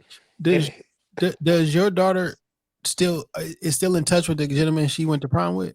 no, Is your son still in touch with the young lady that he went to prom with? I don't know how much to some Yeah, extent. didn't he go get baptized with her or something? No, that was a different That was girl. a different one. Sorry, To son. some, I ain't trying to tell you. I'm literally asking. I'm not trying to say that. I want to say to some extent because she recently graduated college, Okay. and I saw her graduation pictures. So there's like, are they dating? No, but there's still a certain amount of friendship, Yeah. communication that's there. But like my daughter and the boy that she went to prom with, nah, they don't speak. I guess it would be different, like if that's their girlfriend or boyfriend, and like so, like I went to prom with my girlfriend. We was already together before. We was together, I don't know, 4 or 5 years afterwards. You feel me? Like so, the families were a little bit. Also, my parents was not spending that shit. The Rolls Royce, the Eleanor Roosevelt's card, all that shit we talk about. That was her mom and them because that's the type of shit they own. You feel me? Like I feel you. spending money and all the other, like that was their love language, which is probably why that's not my love language right now because I saw what that was about. You feel me? But like, no, my parents, no, and we got dropped, and it was chauffeured, so we didn't get to drive it. And then we went back to my house, got my mama's car, and went to dinner. Like it was like we regular over here, my nigga. I didn't come from no money. Yeah, and that's the same thing I just tried to express to her. I want you to have a good time. I want you to be able to enjoy the memories, but like that, I'm not spending $5,000. I'm not gonna figure out a bunch of shit in order for you to, have some pretty pictures for your friends. Man, I'm so blessed to have had the parents that I had when I grew up. Right, I grew up on Joy Road in Evergreen, in the middle of the fucking hood. The reason I have a great, in my opinion, childhood, and I was at the circus and out every year, and the reason I was able to go to different movies and movie premieres, and the reason I was able to go to basketball games was because there was perks for my mama job. We would not have been at the circus. When she was working with WJLB, they promoted tickets on the radio to go to the circus. They gave them away. So she got tickets.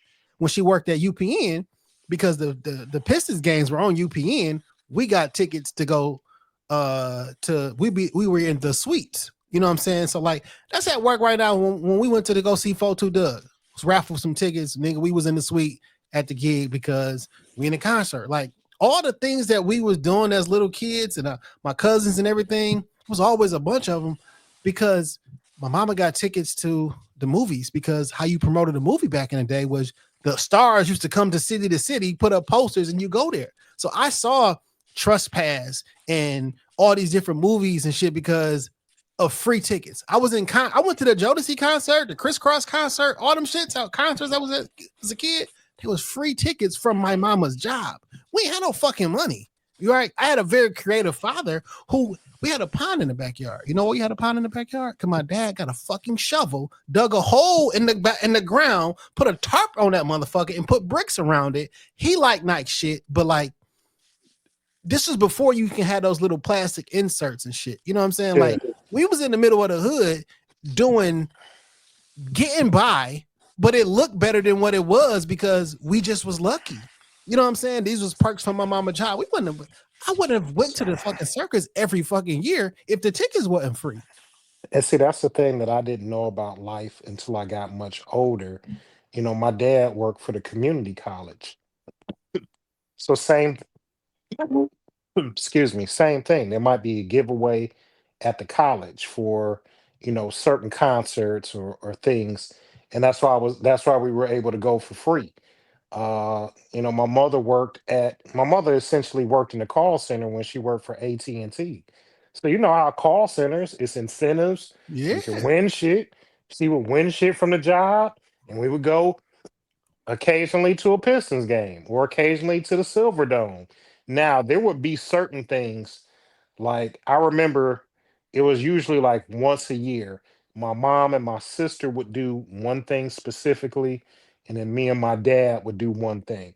There would be like a lot of like wrestling shit at Joe Louis. Mm-hmm. Like my dad would get us some tickets to the Joe. We go see wrestling, but I understood that like, yo, we going in August. I don't care who come back to Joe Louis. Like I ain't gonna be able to see him again till like we ain't doing this shit every time they come through. We went to the auto show every year because of the radio station. We got free tickets to go to the auto show. I didn't know the fucking auto show cost money till I was an adult and had to go pay money. Look, my uncle worked for DTE, and DTE was one of the sponsors for the auto show. And he would get 4 tickets. It would be me and my dad, my uncle, and then my god brother, and we would go. Same shit. We go down to the auto show every. I didn't know the auto show cost money until I was an adult. We were working at Comcast, and I got to work at the auto show. And I left my pass one day, and it was like $27. I was like, no, no, it don't. I show my badge every day and I just walk in. Luckily, one of the security guards recognized me and was like, come on through. But I was like, $27 to walk around Cobo Hall? Listen, man, Asinine. I'm so proud of my childhood because I had what I had because of God's grace and his blessing and his protection and whatever. But like, I'm not afraid. It's like, nigga, I don't got no fucking money, dog. I'm sorry. I don't understand where us black folks get this. It's like it's a shame to have come from poverty or some shit. Like, oh, we had it. I didn't have it. I don't got it now. You feel me? Like, Hey, look, my nigga, my son just went to prom 2 weeks ago. And up until the prom was on a Friday, up until the Wednesday before prom, he was dead set on not wearing a suit and wearing some old shit that he had. And I said, fuck it. I tried my best to get him to come off of that. I put some money away because I said, if you want to get something, I want to have a little stash to help him get it. He was like, fuck it. I spent that money. When my ex-wife called me Wednesday night, the 2 days before prom, talking about she was at the suit store, I was like, I ain't got nothing. I ain't send you about $100 because I just hadn't paid all my bills yet. I didn't. But like 2 days before he was going, I thought the money. I thought it was a done deal, my nigga. I mean, I'm saying, my nigga, 2 days. I'm like, all right, well, fuck it. I'm just gonna pocket this money and do so. I got other bills and shit I can put this money on, so I said, fuck it. So when she called me at the suit store, I was like, look, I ain't got nothing. Thank God she made provision, but again, it was like we not rich. I work every day. I don't have no trust fund, nigga. If I miss 2 paychecks, I'm I'm in a world of pain. Cause yeah, I got a little money saved up, but that money is probably gonna take care of the paychecks that I missed. My After nigga, I missed 2 paychecks, nigga, I'm selling dick. I'll I'm tell you selling what. dick. I'll tell you what. That rainy day fund dries up quick as fuck when ain't nothing else coming in. Quick as fuck. Been there, done that. You know what I'm saying? And it's been there, done that. So in any event, we say all that to say, what are y'all doing all this shit for the prom for? And for the fourth and the fifth grade, this nigga had on a full suit, some white sticks. Now, hopefully them was your pop stick. And I'm not mad that you happy that your son is graduating and stuff like that. So that's not what I'm saying. But it's like, there's a disconnect somewhere, and we need to put that motherfucker back on the hook. We're setting our expectations too low for our children. Big facts. That's plain and simple. The When I was coming out of high school, it was a huge disappointment that I was not going away to a 4-year university, and my parents did not hide that shit. It was never like, oh, Damon graduated and we yes, I'm proud that you graduated, but then there's the second part. And because I wasn't fulfilling the second part, there was huge disappointment. And let me tell you, when I had my open house, I vividly remember one of my aunts asking me, "What are you going to be doing?" And at that time, my answer, I didn't know. I ain't know nothing. I had a conversation with my aunt literally maybe about a week ago because it was her birthday, and I called her on her birthday.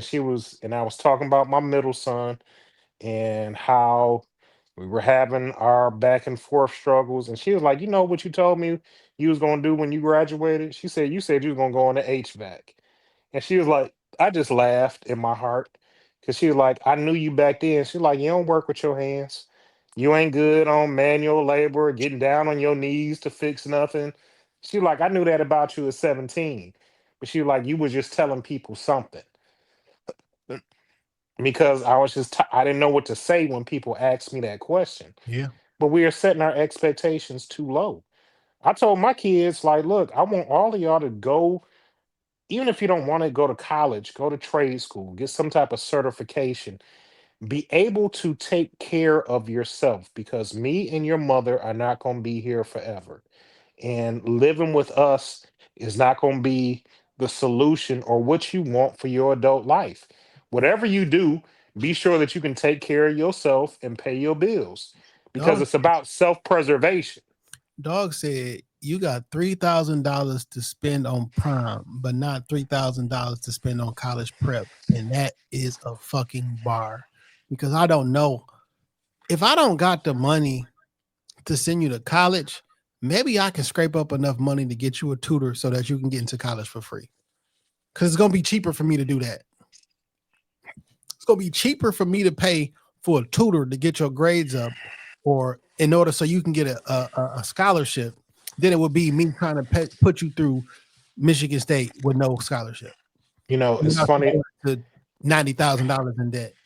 It's funny that you mentioned that. So I got a friend of mine.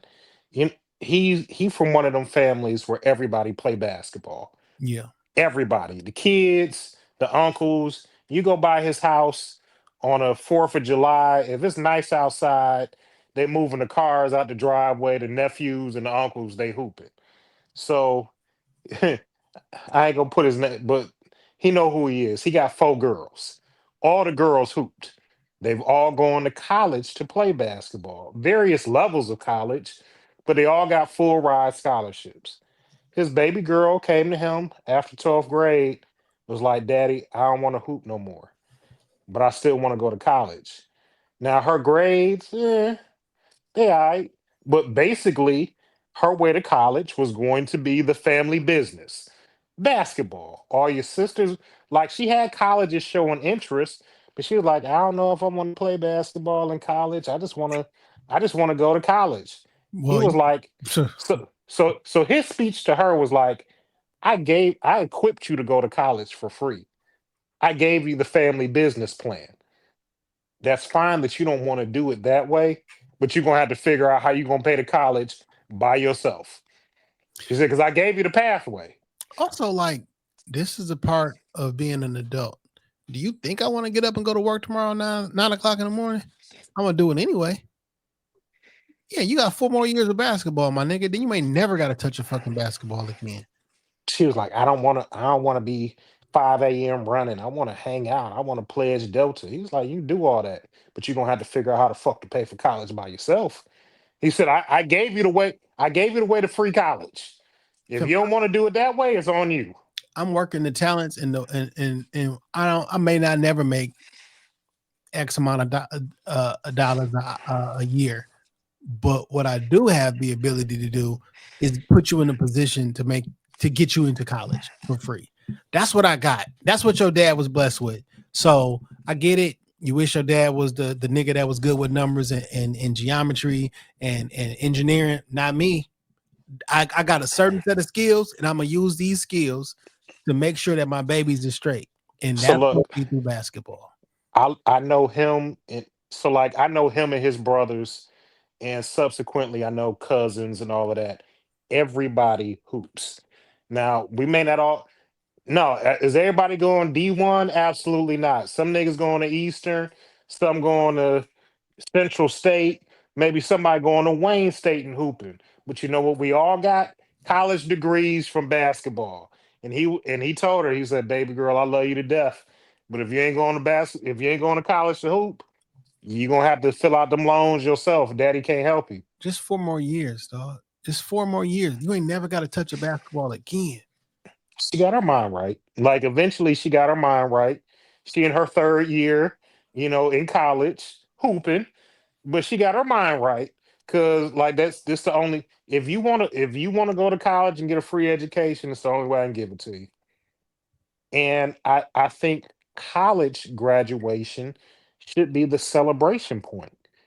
Or at least if you going to college, there's no just the whole I'm a graduate and like you say, I'm a graduate and in 6 months I'm gonna be working at Chrysler. I'm gonna drive me a Cherokee. Nigga, why And we do all this fucking celebrating? All you had to do is be 18. Fuck is we jumping up and down for in this goddamn auditorium? If you just getting a regular ass job. Let me I don't know. That sounds harsher than what I mean because it's it's it's it ain't it's nothing wrong with you. I mean, a high school education is important.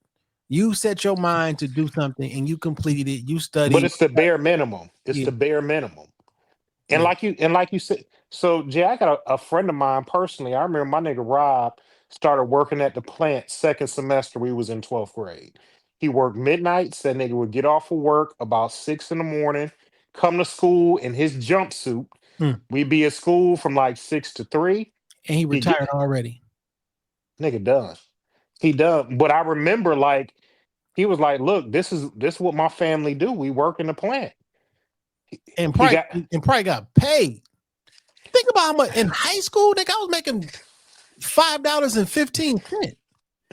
so. Do you remember right when the Explorer Sport was coming out? It was like a truck and then an SUV. He Mm-hmm. got one of them brand new while we was in 12th grade. I didn't know what PTO was. He was like, I got to schedule time off to go to prom and go to graduation because I'm scheduled to work those days. So like they had to look out for him for that. But like nigga, he was like I said, we in second semester of 12th grade. This nigga going to the plant every day, coming in his jumpsuit, sleeping on lunch. We out of school at 3. He said he'd go home, sleep for a couple hours, and then he go to work. And then the next day, he said he getting off of work, he coming to school. And nigga did that shit whole second semester of 12th grade. Now he done put 30 years in at damn near 30 years at Detroit Axle. He is retired. Him and his wife, he living off a pension. She's still working. They got beautiful kids. But like that was a nigga, that was their separation. Now his family had a different expectation. He wasn't expected to go to college. Nobody in his family went to college. That But plant like, was good money when it was that during that time frame. You feel me? yeah, Like in the 99, 2000? he was making he was like making money like $20 an hour plus when we was in 99. So I mean, that was hella good money back. Shit, it's decent money now, but it was hella good money back then. Yeah. I mean, whatever the plan is, the plan is. You feel me? But you gotta have a But plan. we got to aim, but we also need to aim higher for that plan. And then just graduating and letting your prom send off being. I don't want my child's prom send off to be the culmination of their life. Yeah, this is the biggest celebration other than your baby shower. There's a lot of these people gonna have because And that's another thing. I don't want the baby shower being like, this is we made it. We made it. Matching Burberry outfits. I don't want that to be the culmination of my children's life. yeah, man, it's tough. Want more for these babies. Yeah, man, you see what's going on with Israel and Iran? I'm hearing rumblings that there's already been a missile let off. Nigga, they both. Yeah, it's been a lot of missiles let off, my nigga. Okay, so there's not a rumbling. No, nigga. Last night, Israel did a preemptive strike on some Iran's military and nuclear bases, and they even killed the head of the nuclear program over there. And then today, Iran retaliated and sent some missiles over there. The Iron Dome caught a couple of them or a lot of them, but some missiles have hit and or whatever. So it's a full-fledged. It's about to get in, and now because they fire back, the United States is about to get involved now because, of course, we do everything that Israel tells us to do. So we're about to get involved currently. So on Twitter or on X, Iran's military page tweeted and was like, "Let the record reflect we didn't start this." Sounds like we're in a war. Initiate this. And they didn't. It was a preemptive. Sounds like we are in the beginning of a full-fledged war. And that's scary to me because like one of my homeboys was set to be deployed very soon. And like this could easily change his deployment where he's going. And that's scary to me. Uh it's crazy times out here. And if I ain't said it enough in this podcast, God's will is perfect. We just got to continue to pray and pray for his grace and mercy because the outside world is fucking nuts. It's fucking nuts. Yeah, I'm on this website currently right now. They are 100% exchanging missiles right now. Explosions heard over Jerusalem amid a new wave of Iranian missiles. That is a live headline from 13 minutes ago. I don't expect to hear missiles over Jerusalem. That's not, you know what I'm saying? To hear you say that, like it took me a minute just to sit here and digest that.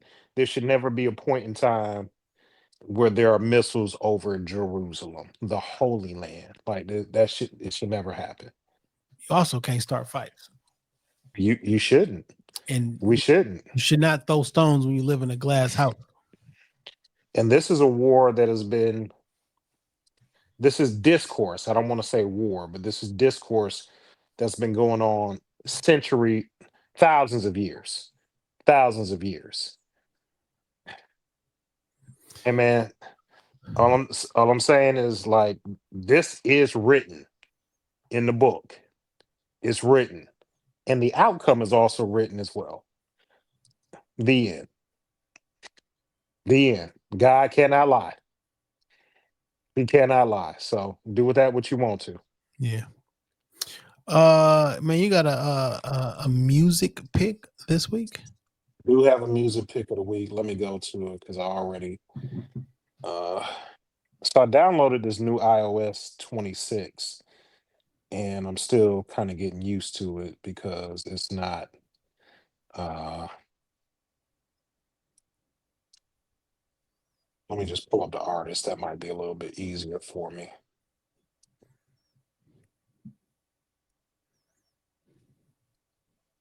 So the name of the song is Hood Cry by Babyface Ray and Mozzie is my music pick of the week. Hood Cry, Babyface Ray, and Mozzie. I love Mozzie. He was easily one of my favorite MCs.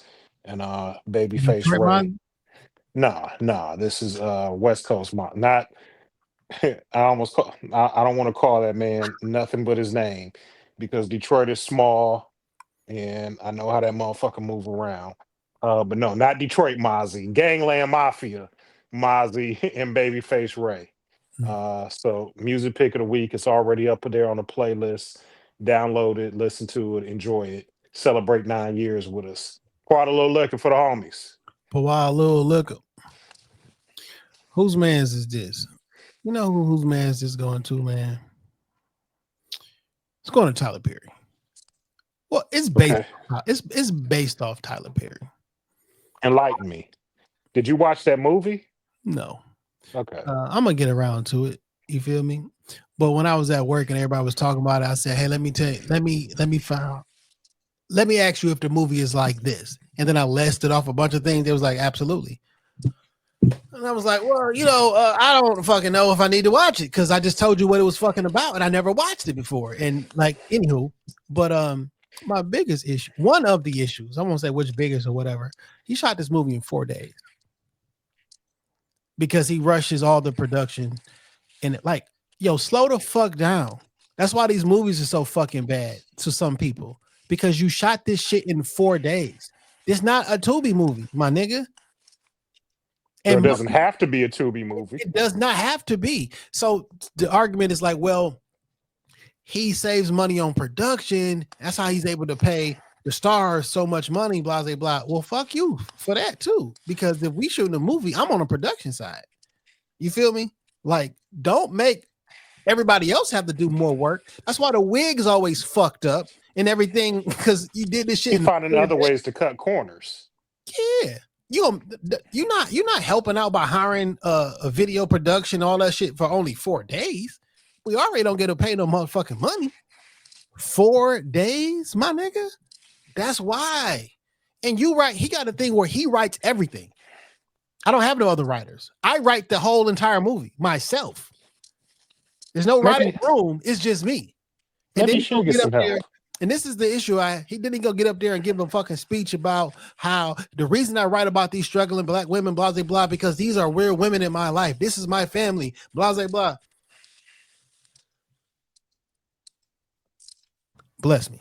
Bless you. Like, is there another type of black woman though?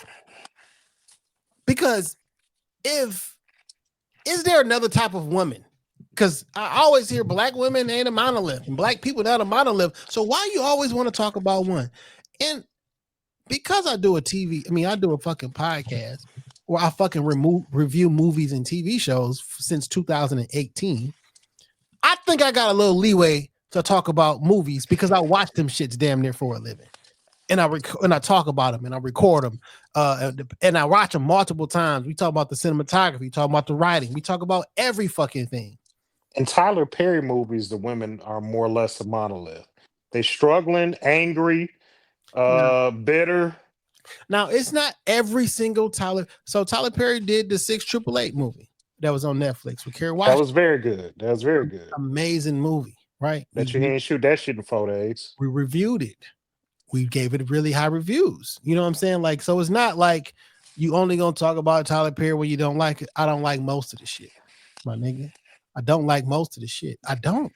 And I feel that he also made a comment on the BET Awards talking about how I done made more millionaires than anybody in this country. I don't give anybody in this industry. So now that's what we on?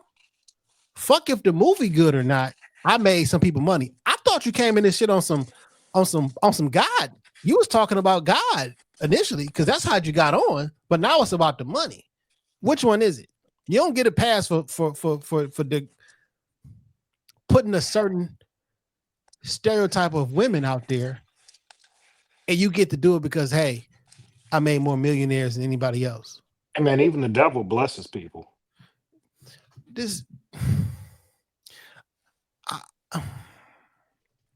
How do I want to word this? I don't know, man. I just don't like it. And I don't like this. If you express how you don't like something, specifically with Tyler Perry, everybody want to jump out the fucking woodwork and explain how you hating because of the black man and this and that. Man, I don't gotta like shit because the nigga who made it was black. I'm not doing all that shit. If the movie is not something I like, I don't fucking like it. I don't give a fuck who made it. I don't give a fuck how much you got paid to make it. I'm not with that shit, dog. I just don't like it, and I don't like the energy behind it. I just don't. No. And stop putting them fuck ass wigs on people. And if you wasn't rushing everything to shoot the fucking movie in 4 days, maybe the acting would be better in some of these fucking movies. He always do this type of shit. You remember watching Atlanta? Yes. Where they had that episode where they made fun of him. Yeah. They did that shit for a reason. Cause niggas there know how that shit really be. Donald Glover made that shit for a fucking reason. I miss Atlanta. Man, whose man's is this? Maybe you hate women. Maybe that's why you dress like one. And maybe you hate actual black women because you're not one and you're a man. So you got off cross-dressing this whole time, and then you sit there and make them look bad in public. You know how many? This is the point I wanted to get to. Let me get the fucking talking on you niggas. I never understood why niggas care how people were portrayed on TV. I never got it until relatively recently. Let me ask, damn, you know any Irish people in real life? No. You know, how many Italian people you know? I knew one Italian family my entire life. How many Chinese people you know? 2. How come every time you watch a movie with the Italians, they in a fucking mob? How come every time you watch a movie with some Irish in there, they in a fucking mob? Or they're in the Russians, they in a fucking mob? Or if they some what's the yellow and blue flag that we giving all the money to over there? Beefing with Russia. I can't. Israel. No. The president was over here. We was disrespecting a fucking president. I know who you're talking about. I can't think of the nationality. God damn, my brain freeze. What I'm saying is they be stereotyping the fuck out of everybody. If you Mexican, you Catholic, and you about to have a bunch of children, and you're in a cartel. That's how you are presented in movies. That's how black people are presented on television. Everybody like Bernie Sanders, right? Most people. For the most part, yeah. He's from Vermont. Vermont is 96% white. The rest of the 4% is everybody else. There are probably people in Vermont who don't know a black person. If 96% of the state is white, and the left 4 remaining percent is everybody else, not 4% black, 4% is just everybody other. There are there are people who have never met a black person. So everything that you know about black people, you got off television. Just I don't know no Chinese people.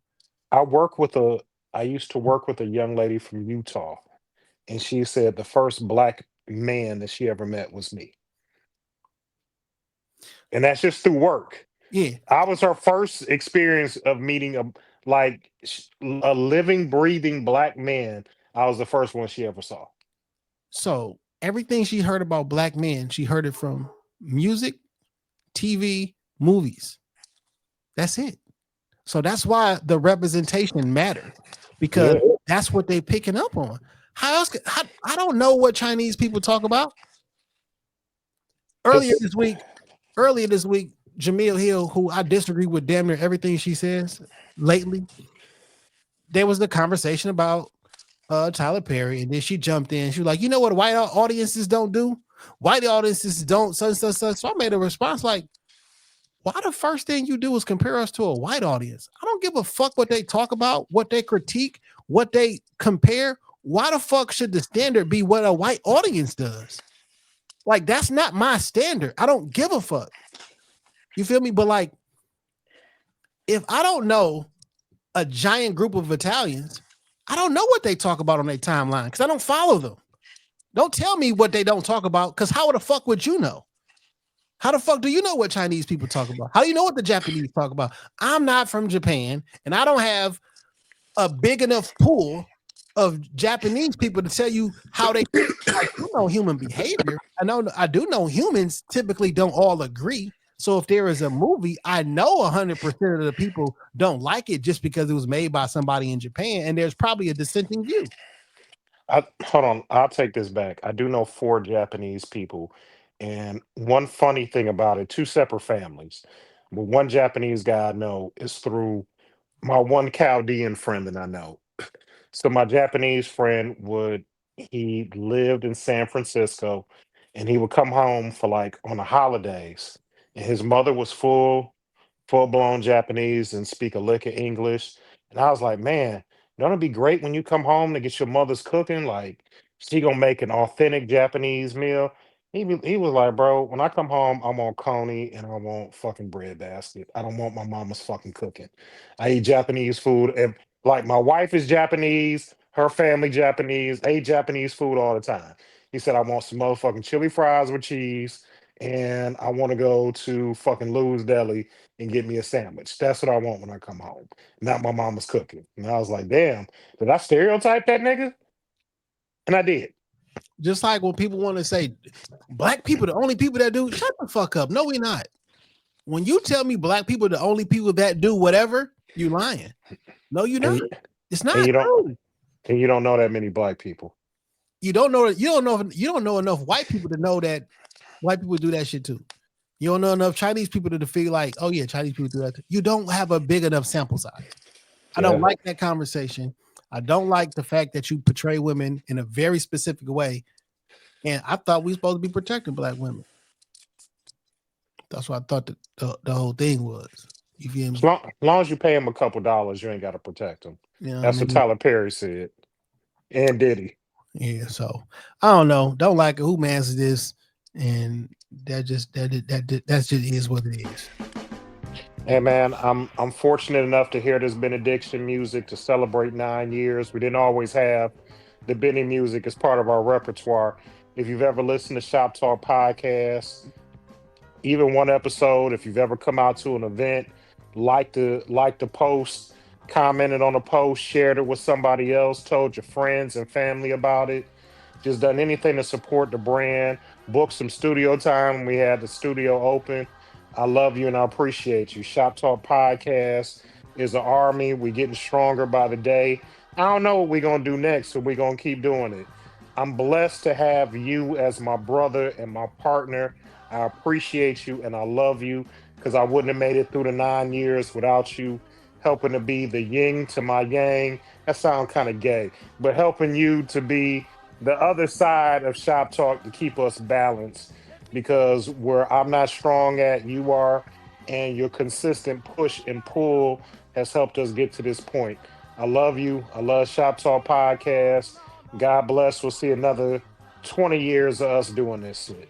Man, I love and appreciate you, my brother. I wouldn't want to do this pod with anybody else. I'm glad that we made this thing happen. You know, I told the story a few times where we kicked the idea around for a long time and I thought I was bullshitting. I'm like, man, I just can't be the nigga that always talk about I'm gonna do it. And, you know, we end up doing it, man. And I appreciate you for it. A lot of those trials and tribulations you were living, you know what I'm saying, through it. You were in the hospital doing the pod or whatever. So that's a great undertaking on your behalf. And I love and appreciate you for helping me bring about my vision. You feel me? Remember when we used to fuck something up every week? Every week we used to make a mistake. Yeah. Not recording full episodes at times. Fuck something up last week. Last week the video, there wasn't no video last week. Shit was choppy. I don't know why. This week is working just fine, but it was choppy. I thought that it was just displaying that way on the TV. It was choppy as fuck. It was only audio last week. Fuck something up last week, but hey, it is what it is, my nigga. 9 years in, I'm gonna fuck something up. And that was a good ass video. Like that was a good ass interview. Good ass episode though. I mean, the audio there, and you know, I got feedback on the episode and shit. So good ass episode, man. Thank y'all for staying down, man. 478 episodes is crazy. 9 years is crazy. There's people out here who have heard every single episode, and man, I appreciate you, dog. Cause like you ain't got to, but one thing that you can count on, Saturday, sometime on Saturday around noon, it's gonna be a new episode of Shop Talk Podcast up. You feel me? Because when you watching the video, you're gonna see the blue and the black. Whether we in the blue and the black, a new studio, no studio, wherever the case may be, man, you're gonna get some authentic realness from myself and Dame.